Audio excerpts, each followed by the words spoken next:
वाढत्या वयातील मुलांपेक्षा मुलींना कॅल्शियमची जास्त गरज असते, कारण ह्याच वयामध्ये त्यांच्या हाडामध्ये बोन डेन्सिटी तयार होत असते, म्हणजेच हाडांमध्ये कॅल्शियम साठत असतं.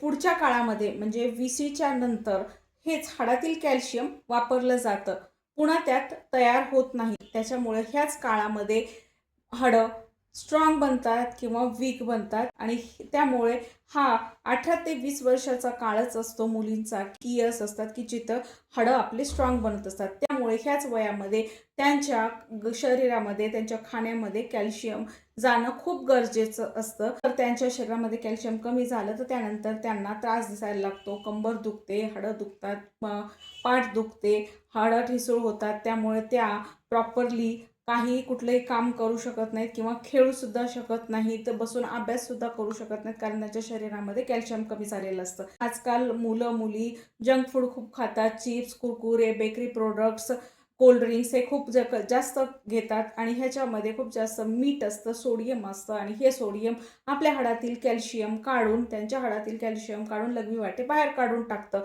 आणि वरतून जर आपण कॅल्शियमयुक्त पदार्थ खाल्ले नाहीत तर आपल्या शरीरामध्ये हळूहळू कॅल्शियम कमी व्हायला लागतं आणि मुलींना, विशेषतः मुलींमध्ये हे प्रमाण खूप झपाट्यानं होतं. त्याच्यामुळे मुलींना आहारामध्ये कॅल्शियम जाणं खूप गरजेचं आहे. मुली कडधान्य, डाळी, त्याचबरोबर नाचणी, ज्वारी, बाजरी ह्यासारखे कुठलेही धान्य घेत नाहीत. त्यामुळे त्यांना आणखी जास्त प्रॉब्लेम दिसायला लागतात. त्याच्यामुळे ह्या गोष्टींचा त्यांच्या आहारामध्ये समावेश करणं खूप गरजेचं आहे.